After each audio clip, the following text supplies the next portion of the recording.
Hello everybody. This week we're going to talk about descriptive statistics. You will hopefully come to appreciate that running descriptive statistics on your dataset is absolutely crucial before beginning the process of conducting inferential statistics. Many people do not take the time to carefully run descriptive statistics and screen and clean their dataset and make sure that the data meet the assumptions that are required of more robust statistical tests. But it is absolutely important that this process be done correctly. Statistics is the collection, organization, and interpretation of data. There are two broad categories within this field. Descriptive is in which you present, organize, summarize your data. And inferential is where you run different tests and draw conclusions about your sample that we can impute to a population.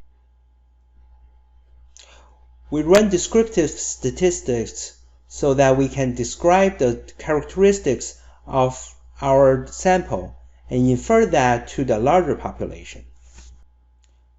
We summarize, describe, and characterize the samples being studied. We determine if that sample has a normal distribution, and most statistical tests require that sample to have a normal bell curve shape. We determine if the sample can be compared to the larger population, and we display descriptive statistics as tables, graphs, percentages, and frequency distributions. Also, we report variability and measures of central tendency. Descriptive statistics can be displayed as tables, graphs, percentages, and frequency distributions. We will learn how to create tables and graphs using SPSS in our lab. Descriptive statistics include the following information about a sample. Central tendency includes sample mean or average, the median or midpoint in the data, mode, the most frequently occurring number. Let's say that we are collecting data on a sample and we're looking in biometrics. We might collect height, weight, maybe blood pressure, glucose level for each one of those. We will have a mean, a midpoint, and a most frequently occurring number in our sample. We will also measure the variability in our sample. The range is the difference between the largest and the smallest variable. The variance measures how far the numbers are spread out, and the standard deviation shows how much variance exists from the average and the sample mean. Skewness will let us know how symmetrical the distribution of variable is, and kurtosis will let us know if our data is peaked or flat. If it is peaked and a lot of the sample is very similar. If it is more flat, then we have a wide distribution of different subjects in our sample. The mean is most reliable measure of central tendency for making inferences about population from a sample. We compute the mean by summing all the values and dividing by the number of values. There are some symbolic conventions that you need to know for this class. Y is your variable. A bar or line over a symbol of your variable denotes the mean of that variable. Y1 is the first case value on variable y. Ellipses means continues sequentially. Yn is last case value on variable y. N is number of cases in your sample. Greek letter sigma denotes the sum or adding up what follows. It denotes a typical case or each case in sample from 1 through n. In a sample where there's extreme measures that we call outliers, the mean might not be the best statistics to describe our sample. A good example is the data set of salary. If you have 1 or 2 millionaires mixed in with people making minimum wage, the outlier of millionaires will increase the mean and make it appear that the salary is quite high. Median is the midpoint of a set of ordered values. 50% of the distribution will be above median, and 50% of the cases are below it. Median is also known as the 50th percentile. It is not sensitive to outliers and will be appropriate for interval or ratio and ordinal level data.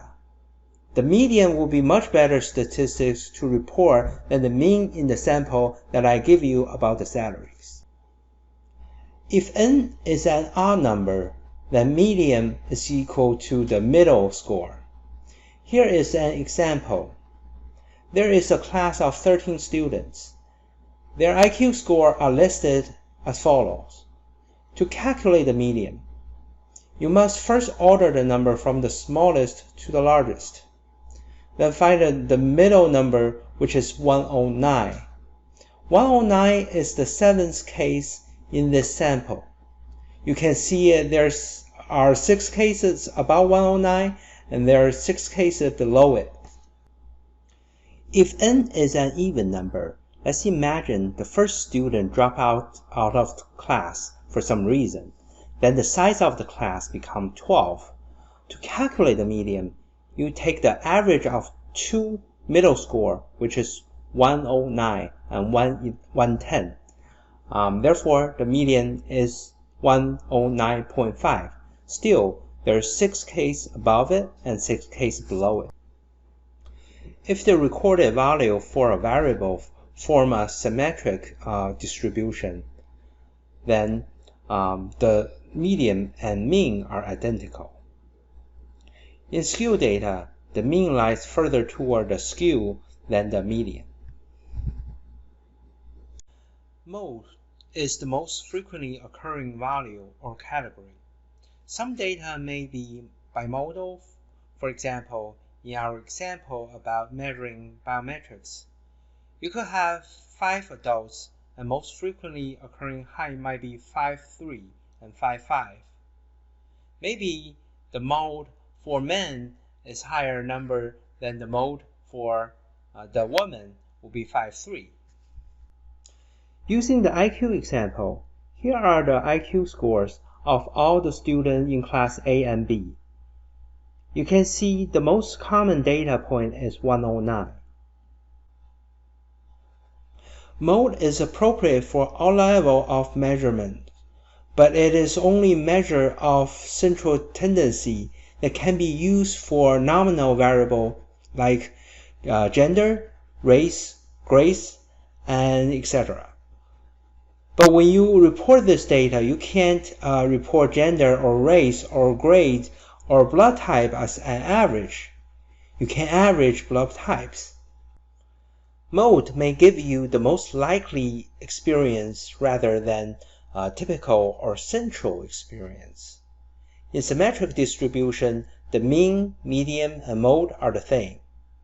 In the skew data, no matter it is skewed to the right or to the left, the mean and median lies further toward the skew than the mode. Now let's talk about the measures of variability. Range is the simplest measure of dispersion or variability. It is the difference between the minimal and maximal value. It is sensitive to extreme values, and it is subject to sample size. Usually it is reported as the minimal or maximal value rather a single number. For example, children in a dataset where the range in age is from 3 to 10 years. It is better to report this way than saying the range is equal to 7, because we have more of idea of the range in our children if we give the minimum and maximum. A quartile is a value that marks one of the division that breaks a series of values into 4 equal parts. The median is a quartile and divides the cases in half.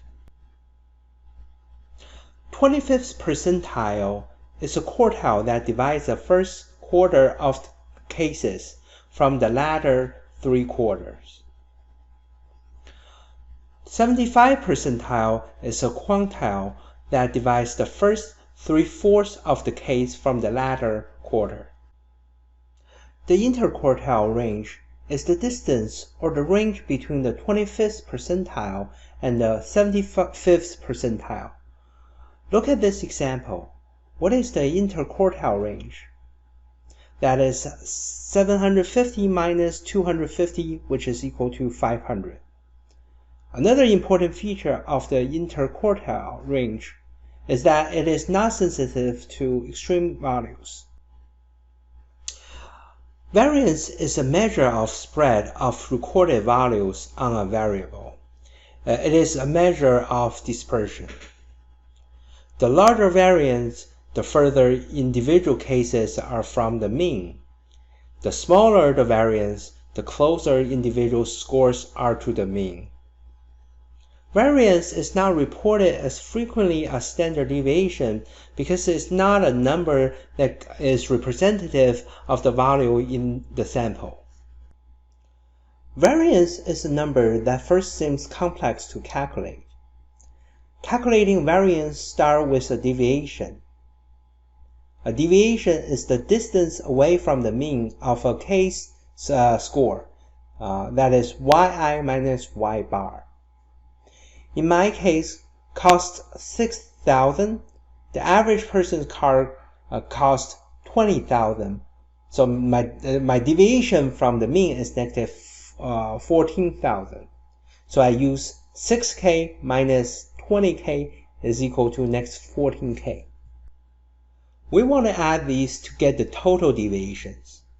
But if we were to do that, we will get the 0 every time. Think about why. The sum of our deviation from the mean will be equal to 0. In order to eliminate the negative signs, we square the deviations, and then we add all the square deviations together, we will get the sum of squares. The last step is calculating approximate average sum of square, which is the variance. Rather than use the full number of data points, we are dividing the denominator, use n minus 1 to limit bias. It is referred to as degree of freedom. In other words, if you have a sample data set of 100, you will use 99. I will explain this why we use degree of freedom in later lectures. Standard deviation is the most frequently used measure of dispersion or variability. It represents the average distance of scores or values from the mean. It is best used when data is not multimodal. The standard deviation is sensitive to the extreme values, so it is important to realize that when interpreting the normal distributions. Larger standard deviation is equal to the greater amount of variation around the mean. For example, you have two data sets. One has 19, 25, and 31, in which 25 is the mean and with a standard deviation of 3. The other dataset had 13, 25, and 27. The mean is still 25, but the standard deviation becomes 6 because 13 and 27 are further away from 25 than 19 and 31, which suggests greater amount of variation is around the mean. Standard deviation is equal to 0 only when all values are the same, only when you have a constant and not a variable. If you were to rescale a variable, the standard deviation will change by the same magnitude. If we change the unit above so that the mean equal to 250, the standard deviation on the right will be 30 and on the right will be 60. Like the mean, the standard deviation will be inflated by the outlier's case value. You see here demonstrated in these three graphs. This will help you to visually draw some conclusion about your distribution of score in a sample. If the data are scaled to the right, and also known as positive scale, that means there are long right tail. There are a lot of scores in your sample that are in extreme right of the distribution. If the data is scaled left, also known as negative skew, this means there's a lot of scores are in the long left tail. Another way to see skewness is by comparing means and median and the mode to each other. If the mean is greater than the mode and median, we know the data is positively scaled. If the data is scaled left, the mean will be less than the median and the mode. If skewness is less than -1 or greater than 1, the distribution is highly scaled. If skewness is between -1 and -0.5, or between 0.5 and 1, the distribution is moderately scaled. If skewness is between -0.5 and 0.5, distribution is approximately symmetric. Skewness can be calculated by subtracting the median from the mean and divide that number by the standard deviation. You can also let SPSS calculate it for you, and I will show you how to do that in the lab. Data that are highly scaled cannot use robust statistical tests, and a weaker test must be used. Calculating skewness is a very important part of conducting descriptive statistical tests. Kurtosis provides a visual estimate of variance in a sample. It is a measure of whether the data are picked or flat relatively to a normal distribution. A kurtosis more than 2 is liptokurtic. It is sharper than a normal distribution with value concentrated around the mean and has thicker tails. This means high probability for extreme values and little variance. A kurtosis with a negative number more than -1 is called platykurtic distribution. Flatter or platypus than a normal distribution and has a wider peak. The probability for extreme values is less than a normal distribution and the values are spread out wider. We have greater variance and standard deviation around the mean. Kurtosis equal to 0 or closest to 0, it is called mesokurtic distribution or normal distribution. To conclude, descriptive statistics are used to summarize data from individual correspondence. They help to make sense of large numbers of individual responses, to communicate the essence of those responses to others. They focus on typical or average scores. the dispersion of score over the available responses, and the shape of responses curve.